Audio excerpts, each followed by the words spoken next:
Welcome everybody to another episode of Fins Nation. I'm your host Louis Sung, and today I want to talk about Miami Dolphins head coach Mike McDaniel. And we've already talked about Mike McDaniel plenty of times on this show, on pretty much every show on the 5 Reasons Sports Network, but I'm going to go ahead and pose a question that I think a lot of people are probably going to have to think really hard about, only because there are a lot of legacy coaches that have been part of the Miami Dolphins. So the question that I'm going to ask here is Mike McDaniel the greatest Dolphins head coach since Don Shula?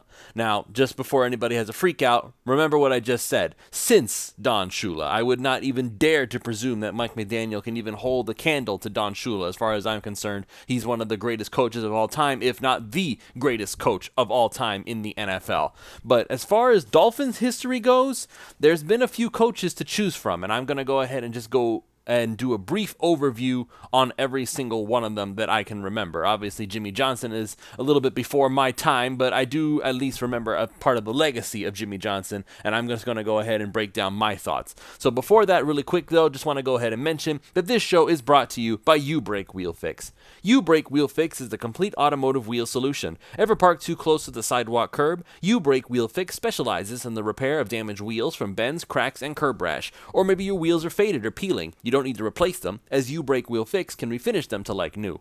Offering complete refinish options through powder coating, machining, and polishing, U-Brake Wheel Fix is the answer to all of your wheel needs. And if you're just looking to give your ride a new look, U-Brake Wheel Fix also offers many car customizing options, such as new custom wheels and tires from your favorite brands, performance upgrades, window tinting, and suspension modifications. Located just south of Aventura, you can reach Mark and his staff at 305-748-0112 or online at ubrakewheelfix.com. They are really active on all social media platforms at U-Brake Wheel Fix, so shoot them a DM on Instagram, Facebook, or Twitter and get an estimate in just minutes. So don't delay, go to U-Brake Wheel Fix and start customizing your ride to show off your Dolphins fandom today. This show is also brought to you by PrizePicks.com. PrizePicks.com is a revolutionary fantasy platform where you can now pick up to 6 different players across professional sports leagues. Whether that's the NFL, the NBA, the MLB, the NHL, one of each, it's up to you. Just choose whether your chosen player will get more or less than their projected stat. They give you free squares like the Nikola Jokic one that's currently available. They give you special Taco Tuesday discounted picks. And today happens to be Flex Friday, which means either you can get your money back if you lose up to $20, or you can multiply the amount of money you can normally win. So with offers like that, it's hard to justify not signing up at this point. So use the promo code 5, that's FIVE, and they will match up to $100 on your initial deposit when you sign up. Again, that's promo code 5, spell that out, FIVE. Go to prizepicks.com, deposit your $100, and let PrizePicks give you $100 of their dollars for you to play with and get started winning today. All right, folks, so let's go ahead and get back to the question at hand. Is Mike McDaniel the greatest Miami Dolphins head coach since Don Shula himself? And quite frankly, I'm inclined to say yes. And the reason that I say yes, it's not just because of a recency bias. It's not just because, the competition, you might argue, hasn't been that great. There have been some pretty decent coaches, at least legacy-wise, that came to the Miami Dolphins before Mike McDaniel. And Mike McDaniel has been preceded by the likes of a Brian Flores, who had at least a strong, let's say, resume as far as what kind of coaching he was able to do. He worked under Bill Belichick for a very, very long time. He'd been on offensive side of the ball. He specialized in the defensive side of the ball. He'd done special teams coordinating. And for at least a little while, we all really enjoyed what Brian Flores brought to the table. He was no nonsense. He was very disciplined, and it seemed like the team was disciplined along with it. We liked the takes no talent wall. We loved the idea of Brian Flores at first. But then we started to see some of the warts coming through here. We started to see how he wasn't able to connect to players in a way that you would have hoped he would. You saw, obviously, the treatment of Tua Tagovailoa. Now, if you are somebody who does not think that Tua Tagovailoa is worthy of being a starting quarterback, if you think that he's not good, then there is a distinct possibility that you agreed with Brian Flores with the way that he actually ended up treating him. You looked at him and said, Tua's not very hard worker. Tua doesn't have a very strong arm. So Brian Flores benting Tua in favor of Ryan Fitzpatrick or in favor of a Jacoby Brissett. You would have probably agreed with those moves because you never thought that Tua could do the job anyway. Well, based on what we've seen from Mike McDaniel ever since he showed up in Miami, all of a sudden, Tua Tagovailoa looks like a completely different quarterback.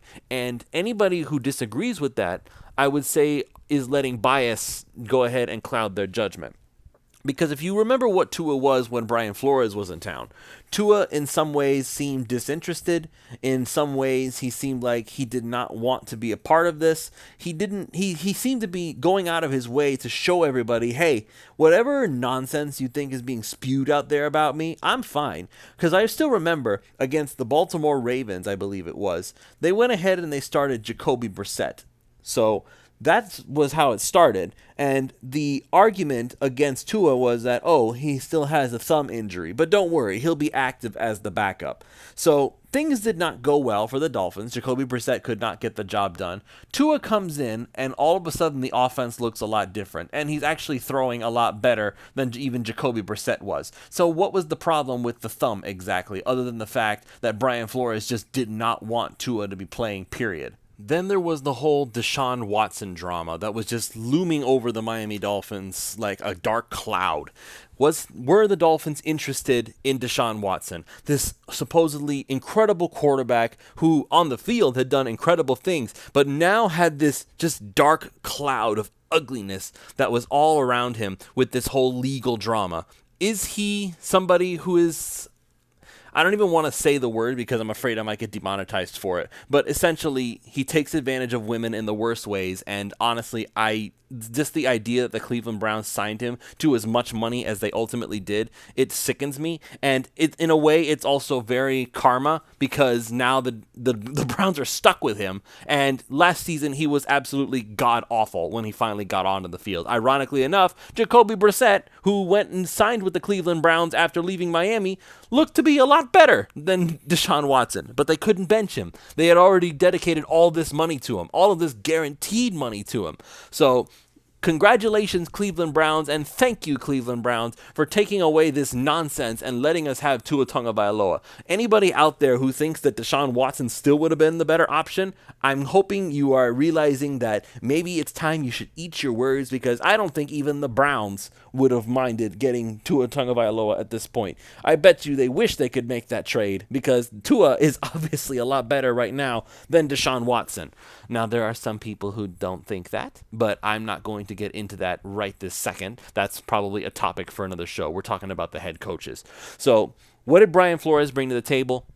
He was a disciplined coach. He was a very good defensive mind, but his inability to make any kind of offense and his lack of ability to really connect with all of his players. Like, he connected with the defensive guys a lot, and there were a lot of players who would come to his defense, but you could tell what the difference was, where the dichotomy was. The entire team was skewed to the defense, not just in their skill level, but also in just who actually liked the head coach. So all the defensive players loved him. He made them look really good. But as far as the offense, first of all, it starts with Tua. Tua obviously did not like him, and Flores did not like Tua. So it went both ways. So Mike McDaniel, obviously an upgrade over Brian Flores. At that point, Mike McDaniel made it to the playoffs his very first year. He had a better roster, I'll give him that. But you know what? You can only take what you're given, and what Mike McDaniel has been able to do, this offense looks fantastic, and now he's brought in Vic Fangio to be the defensive coordinator, so I'll take Vic Fangio over Brian Flores when it comes to the defense. Now, what are some previous coaches that the Miami Dolphins have had? So let's use another name here. Let's remember Adam Gase. You remember Adam Gase? I remember Adam Gase. I don't think I'll ever forget Adam Gase.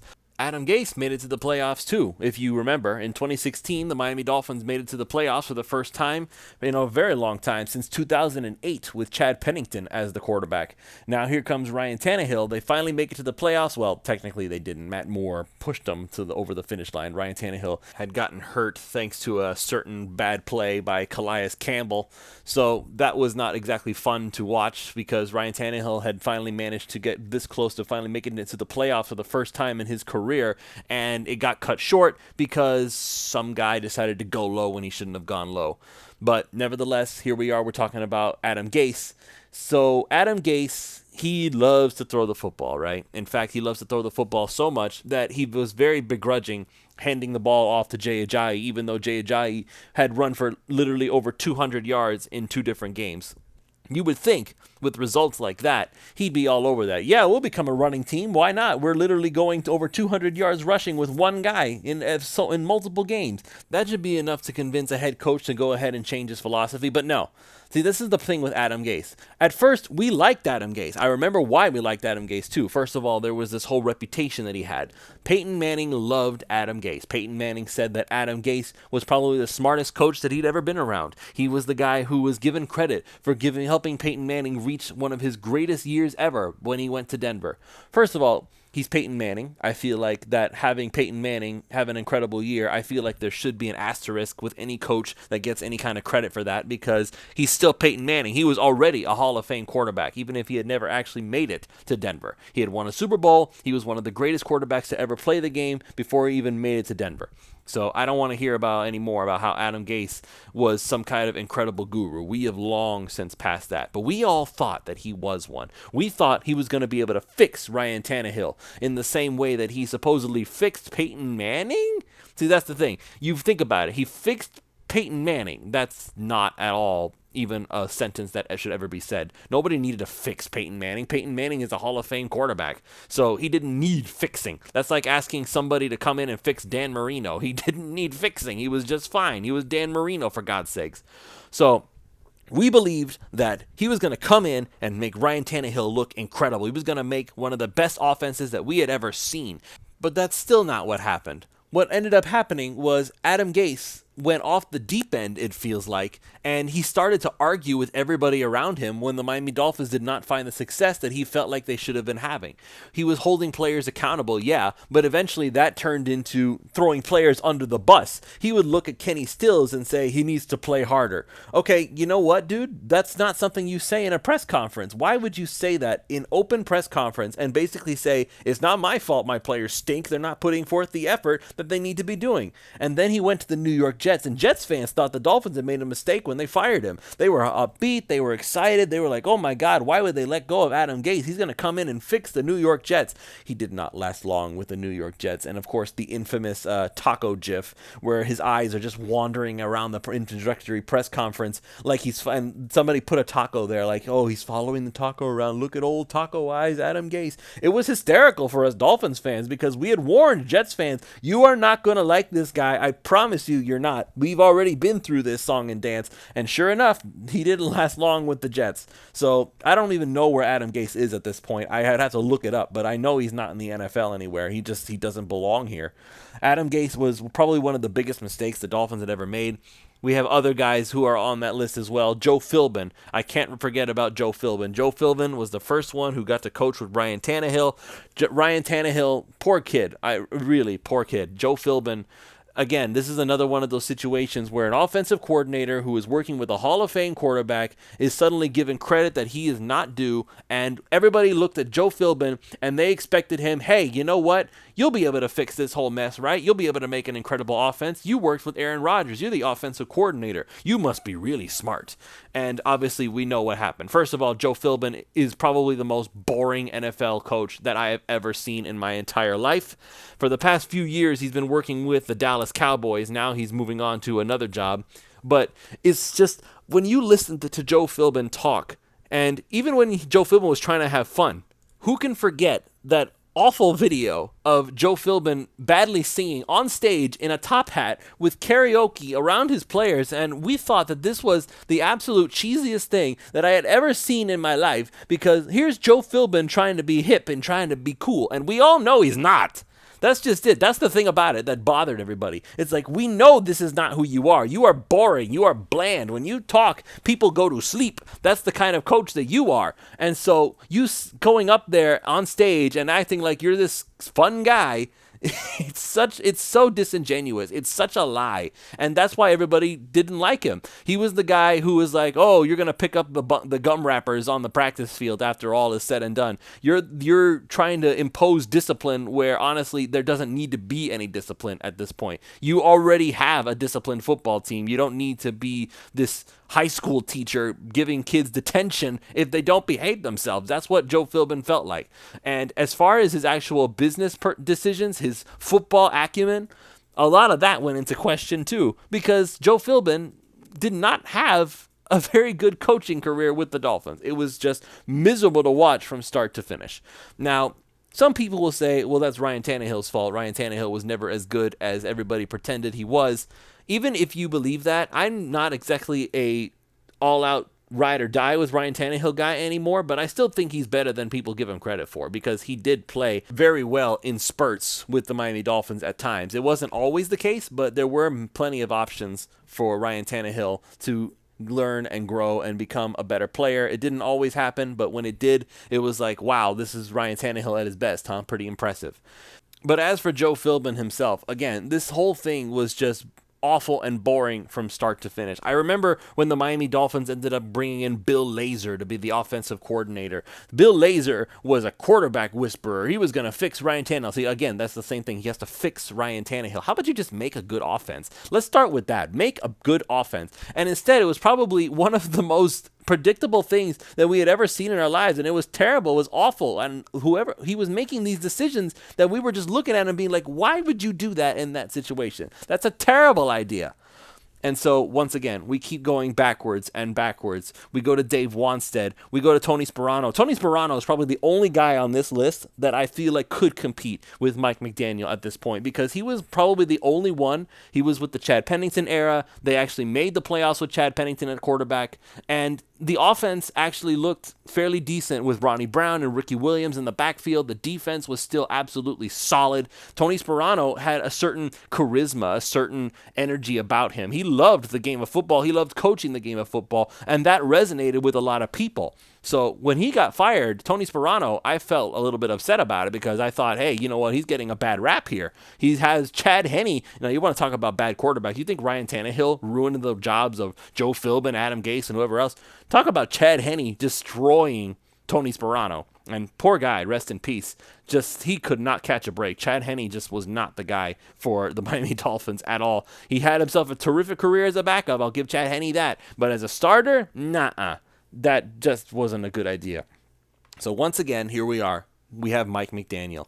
Mike McDaniel is charismatic. He has a good sense of humor, and he seems to be embracing the city of South Florida in ways that I have not seen any other coaches do ever since I've been following this team. I don't see Adam Gase going to the Florida Panthers game and banging on the drum, hyping up the fan base. I do not see Joe Philbin going to the Miami Heat game and just basically strutting around the place, making friends with Eric Spoelstra, acting like, hey, I'm a cool dude. You see me being a cool dude? He's a nerd. The thing is, though, he embraces the fact that he is a nerd, and in that way, it actually makes him cool. He knows exactly who he is, and he knows that all he has to do is just be a decent human being, unlike Adam Gase, who was exactly who he was. He knew who he was, but he acted like a jerk to everybody around him because that's who he was. Mike McDaniel is not a jerk. He looks at every individual as their own player and says, let me see what I can do to make you the best player that you can possibly be. He's giving one-on-one attention to the likes of Eric Ezukanma. He's not just hovering over Tua like a mother hen. He's able to keep an eye on everybody, and he's able to help everybody. I don't think there's a single player in that entire locker room who does not love Mike McDaniel and the kind of just energy that he brings to the room. He's not the greatest speaker. He doesn't make great speeches, but doggone it, man, you don't need to make great speeches anymore. You need to be somebody that players can resonate with, but they still respect you. Mike McDaniel does not have an imposing presence. That was one of the criticisms that they had of him when he was hired, is that he doesn't walk into a room and just command attention because he's this big bruising guy like a Dan Campbell or something along those lines who can beat the crap out of you if you look at him the wrong way. That's not who he is.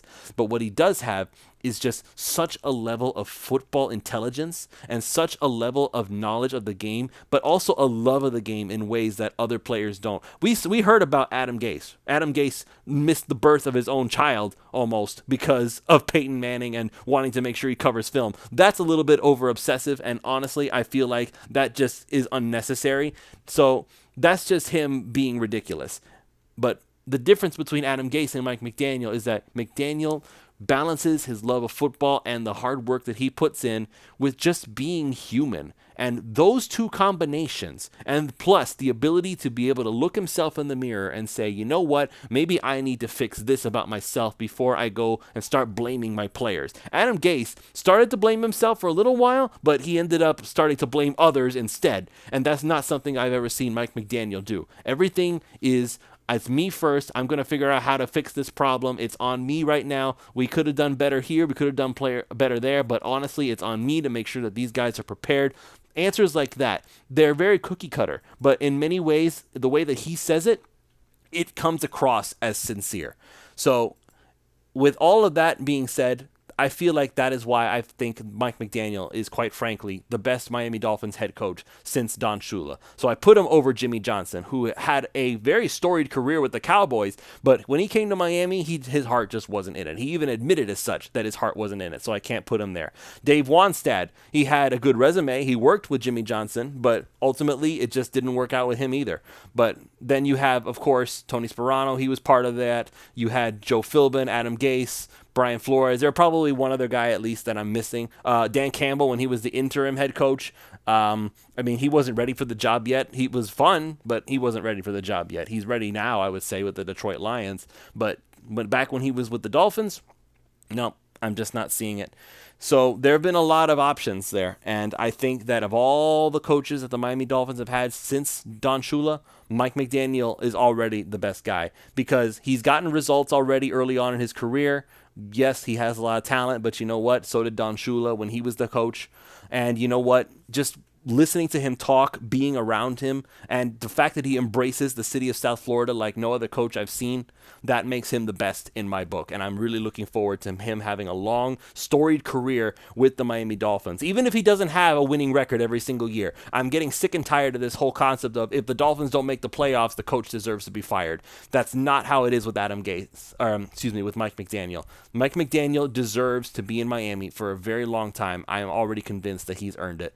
So that's going to be it for this show. Thank you, everybody, for listening. If you have not already done so, make sure you go check out You Break Wheel Fix. If you need to get your wheels repaired, they can help you with your bends, cracks, or curb rash. Just go ahead and give them a call at 305-748-0112 or online at youbreakwheelfix.com to get an estimate in just minutes. And, of course, go to prizepicks.com. Today is Flex Friday, folks. So basically, you have two options based on what they choose. You'll either get your money back up to $20 if you put in a $20 bet, and you can get the Flex Friday special, or you can possibly multiply the amount of money you can normally win on a flex. So use that promo code 5, that's FIVE, and they will match up to $100 on your initial deposit when you sign up, which again means literally if you put in $100 when you sign up, they will give you $100 of their dollars for you to play with. You don't even have to touch your deposit until you bet through that $100. So go ahead, don't delay, go to prizepicks.com, get started winning today. That's going to be it for this week of Fins Nation. We will see you all Monday for another episode and see what the Dolphins do next.